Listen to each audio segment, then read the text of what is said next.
आदाब नमस्कार। The red mic में आपका स्वागत है। मैं हूं सौरभ शुक्ला। दिन भर क्या हुआ उसकी अपडेट शाही साहब ने आपको रात में 8 बजे दी और अब रात भर क्या हुआ उसकी अपडेट देने के लिए हम आपके सामने हाजिर हैं और हम लगातार आपको बताते रहे हैं कि हम वो ही खबर आपको देते हैं जो पूरी तरह कंफर्म्ड हो।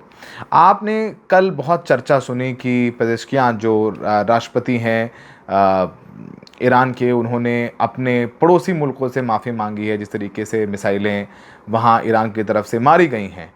अब इसकी बड़ी चर्चा हुई। इसका ट्रंप साहब ने सहारा लेकर बोला कि देखिए जो ईरान है वो अपने पड़ोसी मुल्कों के सामने सरेंडर करने लग गया है और हम ये जंग जीत रहे हैं और अनकंडीशनल सरेंडर वगैरह वगैरह, ये सब सारी बातें हुई। क्या होता है कि ईरान एक स्ट्रैटेजी के तहत ऐसा कर रहा है। देखिए, पेजेश्कियान राष्ट्रपति हैं और मिसाइलों के साथ साथ डिप्लोमेसी, कूटनीति भी चलनी चाहिए। तो उस कूटनीति का चेहरा है पेजेश्कियान जो राष्ट्रपति हैं। लेकिन तस्वीरें कुछ और ही कह रही हैं। लगातार ईरान कह रहा है कि अगर यूएई, सऊदी अरब, कतर, दोहा, बहरीन, ये सब अमेरिका को अपनी ज़मीन इस्तेमाल करने देंगे ईरान के ख़िलाफ़ युद्ध में, उनके एयर बेसेस, उनके कमांड, तो वो अपनी मिसाइलें मारेगा। यही वजह है कि देर रात एक तस्वीर आई जिसने सबको चौंका दिया है। दुबई की एक बहुत मशहूर बिल्डिंग है जिसका नाम है 23 मरीना टावर। जैसे बुर्ज खलीफा मशहूर है, वैसे ही दुबई का ये मरीना टावर भी बहुत मशहूर है। काफ़ी गगनचुंबी इमारत है, बड़ी खूबसूरत इमारत है। वहाँ से धुआं निकलता हुआ नज़र आया। आपको बताएं कि लगातार ईरान की मिसाइलें चल रही हैं और उन्हें इंटरसेप्ट किया जा रहा है। और जो धमाके होते हैं वो मिसाइलों के साथ साथ उसकी डेब्री से भी होते हैं। तो जब मिसाइल को इंटरसेप्ट किया तो डेब्री आकर के मरीना टावर जो दुबई में है, दुबई की शान कहा जाता है बुर्ज खलीफा के साथ, वहाँ से धुआं निकलता हुआ नज़र आया है। ये 23 मरीना टावर है, ये तस्वीरें आप देख रहे हैं और ये वेरीफाइड तस्वीर है जो हम अपने दर्शकों को इस वक्त स्क्रीन पर दिखा रहे हैं। और समझिए कि दुबई सुरक्षित नहीं है। देखिए, ईरान ने अभी तक चेतावनी के तौर पर ये मिसाइलें मारी हैं। आपको हमने कल बताया था कि सऊदी के प्रिंस सुल्तान एयर बेस पर एक मिसाइल तगड़ी मारी, जिसका वीडियो हमने आपको दिखाया। वहाँ अमेरिका का बेस था। और ईरान की तरफ से जो सूत्र हैं जिनसे हमारी बातचीत हो रही है वो ये कह रहे हैं कि अभी तो ईरान अपने पड़ोसी देशों में जो गल्फ़ कंट्रीज़ है जहाँ अमेरिका के बेसेस हैं वो पुरानी मिसाइलें मार रहा है। वो उतनी मजबूत मिसाइलें नहीं मार रहा है। उसने मजबूत मिसाइलें इजराइल और यूएस के लिए बचा के रखी हैं और वो नहीं चाहता है कि पड़ोसियों से उसके संबंध खराब हों। लेकिन उसके पास भी इंटेलिजेंस है कि लगातार जो बेसेस अमेरिका ने बना रखे हैं इन गल्फ़ कंट्रीज़ में, वहाँ पर हलचल है और अमेरिका वहाँ से ईरान के ख़िलाफ़ अटैक्स कर रहा है, प्लानिंग हो रही है, इनपुट जा रहे हैं और यही वजह है कि वहाँ पर लगातार मिसाइलें मारी जा रही हैं। जो मरीना टावर वाली तस्वीर दिखाई, इस पर दुबई का स्टेटमेंट भी आया है। उन्होंने कहा है कि अथॉरिटीज़ ने बताया है कि जो डेब्रीज़ हैं वो इस मरीना टावर में गिरी हैं आकर, जिस वजह से धुआं निकल रहा है और सिचुएशन पूरी तरीके से कंट्रोल में है। कुछ लोगों के इंजर्ड होने की खबरें आई थी, लेकिन वो सही है नहीं है हमें नहीं पता, क्योंकि इन सभी मुल्कों में आपको पता है कि लोकतंत्र है नहीं, तो मीडिया स्वतंत्र होने का कोई सवाल उठता नहीं है। तो मीडिया वहाँ पर समझिए ना के बराबर है जहाँ वहाँ पर कि वहाँ से खबरें आ सकें। ये तो अब एक बात है, लेकिन एक बहुत चिंता वाली बात हुई है, क्योंकि अभी तक आपने देखा कि अमेरिका और इज़राइल एयर स्ट्राइक्स कर रहा है। वो एयर स्ट्राइक्स में खामनेई साहब की मौत हुई, कमांडर्स की मौत हुई। स्कूलों में ये मिसाइलें गिराई जा रही हैं, अमेरिका द्वारा स्ट्राइक्स किए जा रहे हैं, जिसमें 165 बच्चियों की तो पहले ही दिन पिछले शनिवार मौत हो गई थी। लेकिन हमने वो भी तस्वीरें दिखाई जिसमें बच्चे डर रहे हैं, काँप रहे हैं और स्कूलों में मिसाइल गिर रहे हैं और बच्चे भागते हुए नज़र आ रहे हैं। लेकिन अब अमेरिका ने एक ऐसी चीज़ की है जो वॉर क्राइम है, यानी युद्ध में उसे अपराध किया कहा जाता है। सैयद अब्बास अरागची जो विदेश मंत्री हैं, उन्होंने बताया है कि अमेरिका ने वॉर क्राइम किया है। उनका ये ट्वीट हम आपको पढ़ के सुना रहे हैं और उसका हिंदी अनुवाद बता देते हैं। उसमें उन्होंने कहा है कि केश्म द्वीप पर एक मीठे पानी के डीसैलिनेशन डिसैलिनेशन मतलब क्योंकि इन देशों में पीने का पानी है नहीं, ज़मीन के अंदर तो तेल है, तो समुद्र के पानी से कैसे, खारे पानी से उसको मीठा पानी बनाया जाता है, उसका जो प्लांट है उस प्लांट पर अमेरिका ने हमला किया है। यानी पीने के पानी के प्लांट पर हमला किया है। लोगों को मारने की क्या साजिश है, ये बहुत बड़ा सवाल है। आरागची ने कहा है कि केश्म द्वीप पर एक मीठे पानी की डीसैलिनेशन संयंत्र पर हमला करके अमेरिका ने खुला और हताश अपराध किया है। 30 गांव की जल आपूर्ति प्रभावित हुई है। ईरान के बुनियादी ढांचे पर हमला करना एक खतरनाक कदम है जिसके गंभीर परिणाम होंगे। ये मिसाइल ईरान ने नहीं बल्कि अमेरिका ने मारी है, ये बात आरागची ने कहा है। तो क्या अब अमेरिका इतना फ्रस्ट्रेट हो गया है कि पीने के पानी के जो संयंत्र हैं, प्लांट्स हैं, वहाँ पर हमला कर रहा है और उस संयंत्र में पीने का पानी पर जो मिसाइल गिरी है उस पर हमला हुआ है, उससे 30 गांव में जो पानी जाता है वो प्रभावित हुआ है। यानी लोगों को प्यासा मारने की कोशिश है। ये एक बहुत बड़ा सवाल उठ रहा है। और आपको बताएं, जिसके जवाब में IRGC ने बहरीन में मिसाइलें मारी हैं और अमेरिका के बेसिस में ठीक ठाक उसने तबाही मचाई है। IRGC ने कहा है कि ये मिसाइल हमले उस हमले का जवाब है जो अमेरिका ने उनके पीने के पानी के संयंत्र पर किया है। यानी ये अगर बात करें इंटरनेशनल लॉ में भी, अगर आप पीने के पानी, ह्यूमन एड, इस तरीके की चीज़ों पर हमला करते हैं तो वो वॉर क्राइम की श्रेणी में आता है। तो क्या अमेरिका और इजराइल ने, अब जब उन्होंने देखा कि खामनेई साहब को ख़त्म किया, कमांडर्स को ख़त्म किया, उनको लग रहा था कि अंदर से विद्रोह हो जाएगा, वो विद्रोह हुआ नहीं, प्लान ए फेल हो गया। प्लान बी कि इराक़ से कुर्दों को एक्टिवेट किया जाए, उन्हें ईरान के अंदर घुसेड़ा जाए और ईरान के कुर्द उनके साथ मिल जाएं, तो इराक़ के कुर्द और ईरान के कुर्द मिल करके विद्रोह कर दें, सशस्त्र विद्रोह कर दें, IRGC को ख़त्म कर दें, वो भी होता हुआ नज़र नहीं आ रहा है। इराक़ के अंदर से भी कुर्दों ने साफ़ कर दिया है कि अमेरिका ने उनसे कांटेक्ट किया है, लेकिन अभी उनका ईरान में घुसने का कोई इरादा नहीं। और जो ईरान में कुर्द हैं उन्हें मिसाइल मार मार के ईरान ने, IRGC ने काफ़ी कमज़ोर कर दिया है। तो वो प्लान फेल हो गया। और अब लोग ये कह रहे हैं, जानकार ये कह रहे हैं कि इस पीने के पानी के संयंत्र पर हमला करके वो एक युद्ध अपराध का काम जो है वो किया है। सैयद अब्बास आरागची ने ये भी बताया कि जिस तरीके से पेजेश्कियां साहब ने प्रेसिडेंट पेजेश्कियां एक्सप्रेस जो उन्होंने लिखा है उसका फिर हम आपको एक्सप्लेन भी कर देंगे।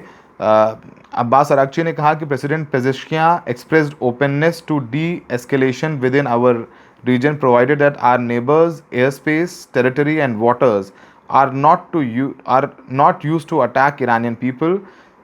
A gesture to our neighbors was almost immediately killed by President Trump.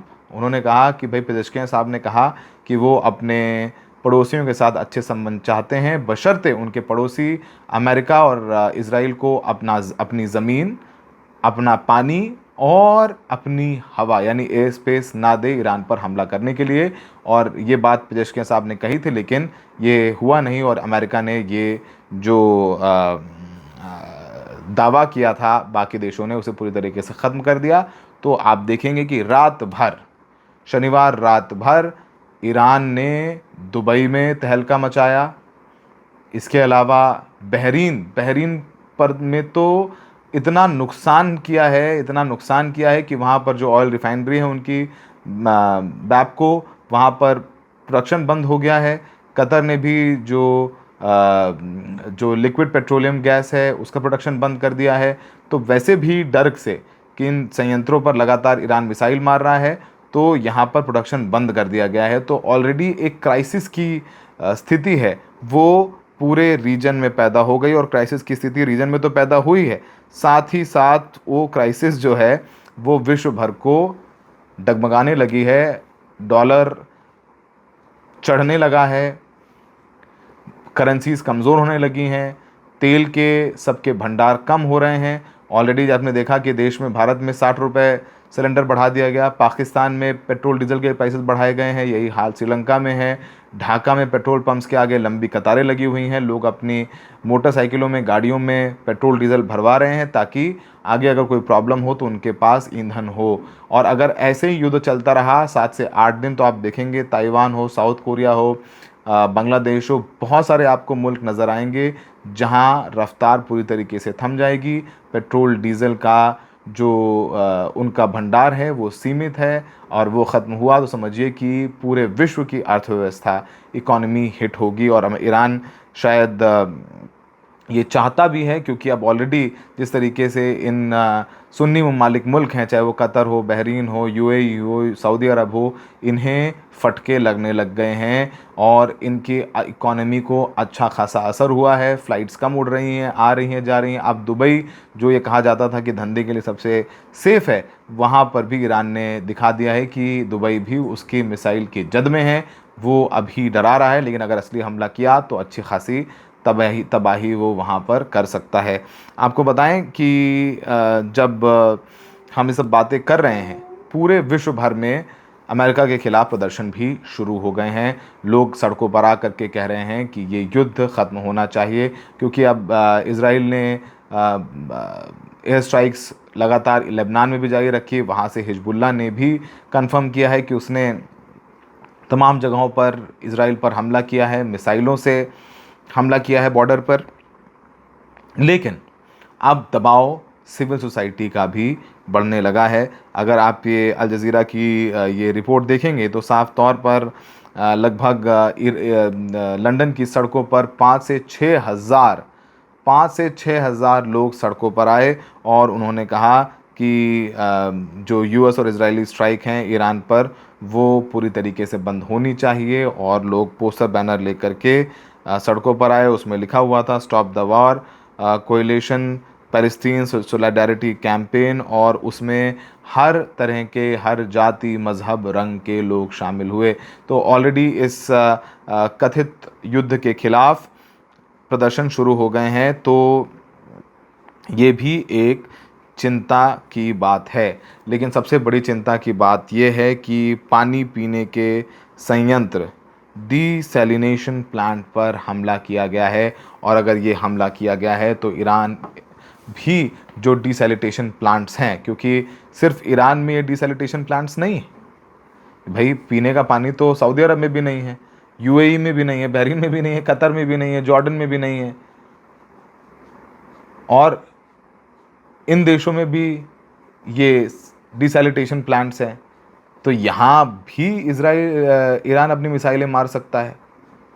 America ने, अगर लोग ये कह रहे हैं कि ईरान पड़ोसी मुल्कों को क्यों मार रहा है, क्योंकि पड़ोसी मुल्क में बैठ के अमेरिका उनको मार रहा है, तो ये भाई अरे दुबई में नहीं मारना चाहिए, अरे यहाँ नहीं मारना चाहिए, अरे वहाँ नहीं मारना चाहिए। अरे क्यों? दुबई में बैठ करके उसके खिलाफ देश में आप मारिए मिसाइल, वो मिसाइल ना मारे। नंबर 2, पानी पर मतलब ऐसा नहीं करना चाहिए। और आप समझिए पानी का कितना महत्व है शिया धर्म में, शिया में, मुस्लिम धर्म में, ख़ासकर शियाओं के बीच, क्योंकि इमाम हुसैन को पानी नहीं दिया यजीद की सेना ने, पानी पीने नहीं दिया। इनफैक्ट जब अब्बास पानी के लिए गए थे और वो पानी भरने लग गए तो उनका हाथ काट दिया गया था। तो सोचिए कि पीने का पानी देना और पिलाना कितना पुण्य का काम किया जाता है, और वो पीने का पानी छीनना तो वो पुण्य का काम तो नहीं है, वो पाप का काम है। तो अब देखिए ये जो युद्ध है वो अब एक अलग मोड़ ले रहा है। हम फिर कह रहे हैं तबाही ज़्यादा ईरान में हो रही है, क्योंकि अमेरिका की एयर सुपीरियॉरिटी है। लेकिन ईरान ने भी साबित कर दिया है कि वो अच्छी खासी तबाही कर रहा है। इनफैक्ट इजराइल में इतना नुकसान हुआ है जिसकी आप कल्पना नहीं कर सकते हैं। तेल अवीव पर लगातार मिसाइलें गिरी हैं, और जो पत्रकार वहाँ से लौट करके आए हैं वो भी बता रहे हैं, तस्दीक कर रहे हैं कि इजरायली उन्हें शूट नहीं करने दे रहे हैं। जो यहाँ बताया जा रहा है कि कोई तबाही नहीं हुई है, तेल अवीव में अच्छी खासी तबाही हुई है, लोगों की मौतें हुई हैं, लेकिन वहाँ मीडिया सेंसरशिप है, वहाँ हमें भी जाके शूट नहीं करने दिया। जो इंडिया के जर्नलिस्ट वहाँ पर फंसे हुए थे वो सब बातें कर रहे हैं आकर के। तो इजराइल से तो खबरें निकल करके नहीं आएंगे, अब भूल ही दीजिए, क्योंकि आईडीएफ जो है वो वहाँ ना जर्नलिज्म अच्छा अप्रिशिएट करता है, ना ही वो चाहता है कि सब सारी बातें मीडिया में आएँ कि उनका भी नुकसान हो रहा है। तो ये सब सारी चीज़ें हैं, लेकिन पीने के पानी पर जो मिसाइल मारी गई है, ईरान कह रहा है कि ये एक गलत काम किया है और अब जो होगा उसका ज़िम्मेदार सीधे अमेरिका होगा, यानी ईरान भी अब डीसैलिटेशन प्लांट्स पर हमला कर सकता है। पर क्या करेगा, क्योंकि उसने अभी तक सिर्फ मिसाइलें तो अमेरिका के बेसिस पे ही मारी हैं। बहरीन में लगातार उसकी मिसाइलें चल रही हैं। बहरीन में तो अच्छा खासा नुकसान हुआ है। 5th फ्लीट यूएस की थी, जिसे पूरी तरीके से वहाँ पर निष्क्रिय करने में कामयाब रहा है। ईरान रडार्स भी तबाह किए गए हैं और शाही साहब ने बताया आज डिटेल में कि किस तरीके से चाइना और रशिया उन्हें इंटेलिजेंस इनपुट दे रहे हैं, जिसे ईरान पिन पॉइंट तरीके से हमला कर रहा है कि यहाँ पर अमेरिका का ये इंस्टॉलेशन है, यहाँ पर ये जहाज़ है और वहीं पर ईरान की मिसाइल लग रही है जा कर के। तो अगर लोग ये सोच रहे हैं कि चीन रूस साथ नहीं दे रहे हैं, तो चीन रूस साथ दे रहे हैं, लेकिन उनका देने का जो मदद का तरीका है वो इंटेलिजेंस है, क्योंकि ऑलरेडी मिसाइलें लॉन्च पैड्स हैं ईरान के पास। तो बहुत दिलचस्प मोड़ लेता जा रहा है युद्ध। अब अमेरिका ये सोच रहा है कि उसका स्केप क्या है, वे आउट क्या है, क्योंकि ईरान में दूर दूर तक सत्ता परिवर्तन होता हुआ नज़र नहीं आ रहा है। और अब ये भी बताया जा रहा है कि अगले 1 हफ्ते में नए सुप्रीम लीडर का चुनाव भी होने वाला है, वो अनाउंसमेंट भी होने वाला है। अमेरिका कह रहा है कि हमारे बिना ही फैसला ना लिया जाए, जो कि अमेरिका के बिना ही लिया जाएगा। तो ईरान ने साबित कर दिया है कि वो मरने और मारने को तैयार है। ये उसके लिए निर्णायक लड़ाई है। वहाँ लोग जो बयान हम सुन रहे हैं वो ये कह रहे हैं कि वो जिस तरीके से इकोनॉमिक सैंक्शंस लगाए गए थे उनके ऊपर, आज युद्ध होगा, कल युद्ध होगा, इस तरीके का दबाव बनाया जा रहा था। और अब वो भी चाह रहे थे कि इस बार आर या पार, तो वो भी बैठे तैयार। तो लड़ाई हो रही है और ईरान की स्ट्रैटेजी यही है कि युद्ध जितना लंबा चलेगा उसको उतना फ़ायदा होगा। युद्ध जितना लंबा चलेगा अमेरिका पर इकोनॉमिक दबाव आएगा, पूरे विश्व पर दबाव आएगा और पूरा विश्व अमेरिका पर दबाव बनाएगा कि आप ये सब बंद करिए। तो जो भी अपडेट्स हैं वो समय समय पर लेते आएंगे। हमारा काम अच्छा लग रहा है तो ये वीडियो आप अपने दोस्तों के साथ शेयर कीजिए, अपने स्टेटस में लगाइए, लोगों को भेजिए, दिखाइए, ताकि सही खबर सही पर्सपेक्टिव तक आपके पास पहुँचे। हम लोग लगातार बिना रुके हर रोज़ आपके लिए ये वीडियोस लेकर के आ रहे हैं। शाही साहब भी तमाम वीडियो करें। इनफैक्ट हम लोगों ने जो ईरान के सुप्रीम लीडर के इंडिया में जो ऑफिस है, उनके जो प्रतिनिधि हैं ईरान गवर्नमेंट के, उनके यहाँ पर एक बहुत मजबूत स्तंभ है, उनका इंटरव्यू किया है। वो इंटरव्यू ज़रूर आप थोड़ी देर में देखेंगे। उसमें बहुत सारी बातें हुई हैं ईरान के सुप्रीम लीडर चुनने से लेकर के खामनेई क्यों नहीं छुपे थे बंकर में, वो भी ईरान के सुप्रीम लीडर के जो यहाँ पर प्रतिनिधि हैं उन्होंने बताया है। हमें देखने के लिए बहुत बहुत शुक्रिया। दिन भर ईरान से जुड़ी कवरेज हमारे द रेड माइक पर जारी रहेगी।